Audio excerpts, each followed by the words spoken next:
정은경 후보자님, 네, 오늘 어떤 브랜드의 신발 신으셨습니까? 제가 브랜드를 모르는데요. 디오르, 예. 에르메스 그런 거 아니죠? 아닙니다. 네, 예전에 제가 신발이 좀 불편하다고 그래서 네. 언니가 사서 보내준 그냥 일반 신발인 것 같습니다. 팬데믹 기간 동안 당시 정은경 청장님의 낡은 신발이 화제가 되면서 국민들의 마음을 울린 적이 있습니다. 그리고 그 차분한 말투에 국민들은 위로를 받았습니다. 오늘 후보자님의 모습은 조금도 바뀌지 않았습니다. 고맙습니다. 최근 언론에 단독이란 이름을 달고 나는 기사들과 오늘 청문회에 제기된 의혹들은 그야말로 제목만 번지르르한 의혹일 뿐 기사 제목에 걸맞는 어떠한 근거도 제시되지 않았습니다. 오늘 오전에는 또 기가 막힌 오해가 있었습니다. 정은경 후보자의 배우자가 경남에서 일하다가 질병청장인 아내 덕에 연봉 1.5배의 인천 사랑병원으로 옮긴 사람으로 묘사되었습니다. 하지만 당시 배우자의 연봉은 1억 8천만 원 정도였습니다. 어마어마한 특혜인 것처럼 말을 했지만 22년 조사된 대한민국 의사들의 평균 연봉은 약 3억 100만 원입니다. 3분의 2에도 미치지 못하는 1억 8천만 원이라는 연봉이 꼭 질병청장을 특혜를 발휘해서 가야 하는 직업인지 모르겠습니다. 또 배우자의 주식이라고 제기된 창해 에탄올, FTENA 업무와 무관하다고 되어 있고 특히 코로나 방역과는 무관한 것으로 지금 알려지고 있습니다. 또 5월 선거운동을 하면서 수업을 하루 뺐다고 했는데 그날 저와 사진을 찍으셨습니다. 이 사진이 기사에 올라간 것이 4시 이후의 사진입니다. 4시 이후에 기사에 등록이 됐으니 5시 수업에는 무리가 없이 들어가셨습니다. 또 사참위에서 가습기 조사를 한다고 해서 질병청장께서 직원들의 조사를 좀 연기해달라고 문자를 보내셨습니다. 20년 5월이면 20년 1월에 환자가 첫 발생을 하고 대한민국이 아수라장으로 빠져 있을 때였습니다. 좀 더 나쁜 청장이었다면 직원들 조사도 받게 하고 역학조사도 하라고 했을 것입니다. 그렇게 연락을 해주는 질병청장, 기관장으로서 당연한 것 아니겠습니까? 이 수많은 기사와 의혹들은 그저 부풀려진 의혹들일 뿐입니다. 후보자가 사과하실 일 아닙니다. 그리고 국민들의 정은경에 대한 믿음은 변하지 않습니다. 잘 알려지지 않았지만 정은경 후보자께서는 의대를 졸업하신 이후 개원가나 병원에 가서 돈을 버신 게 아니라 94년부터 96년까지 양주군 보건소 그리고 96년부터 98년까지 구리시 보건소에서 근무하셨습니다.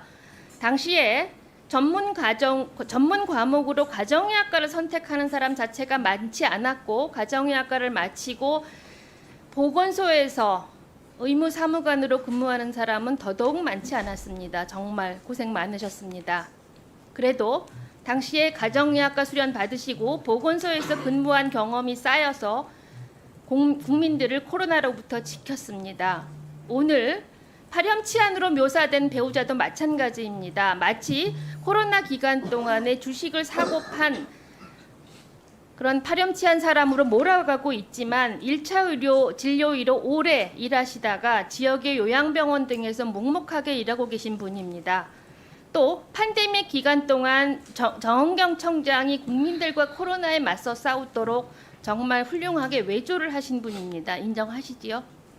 네, 가족들이 많이 도와줬습니다. 정은경 후보자와 배우자의 삶의 여정은 지역의사 부족을 겪고 있는 우리나라에 시사하는 점이 매우 큽니다.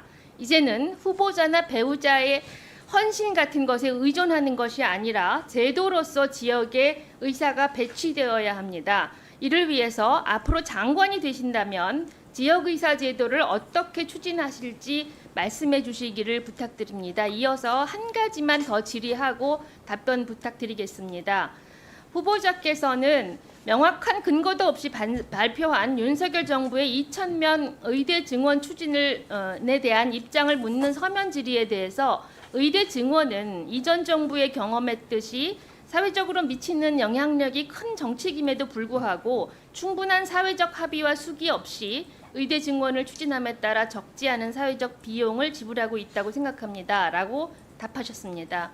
말씀하신 것처럼 윤석열 정부의 대책 없이 밀어붙이기식 2,000명 의대 증원 추진으로 인해서 전공의를 비롯한 의사들이 자신들의 일터를 나가게 되어서 지금도 돌아오지 못하고 있습니다. 또 서로 신뢰를 쌓아도 모자랄 의사와 환자 관계를 갈라치기 위해서 아직도 깊은 앙금이 쌓이게 만들었습니다. 또 이를 수습하기 위해서 올해 초까지만 해도 3조 5천억이 넘는 재정을 투입하는 등 대한민국은 엄청난 사회적 비용을 지불했습니다. 하지만 그 누구도 이에 책임지고 있지 않습니다. 후보자님께 한 가지 더 두 번째 질문을 하겠습니다. 장관이 되신다면 2,000명 의대 증원에 대한 의대 증원 추진에 대한 부처 내 감사 시행하시겠습니까? 네,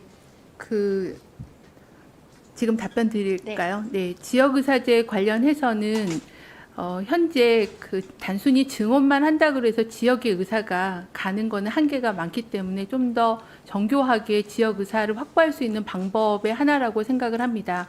근데 이제 제도를 어떻게 설계하느냐에 따라서 수용성이 달라지기 때문에 지난번에 기획했던 것들을 토대로 좀 분석을 하고 의견을 모아서 지역의사제 제도에 대한 방안을 좀 찾도록 하겠습니다. 필요하다고 생각하는데 어떻게 실행할 거냐가 중요하다는 말씀이고요. 두 번째 2,000명 증원 관련해서는 현재 복지부 내에서 조사가 진행되고 있는 걸로 저는 알고 있는데 확인을 좀 해보도록 하겠습니다. 이상입니다.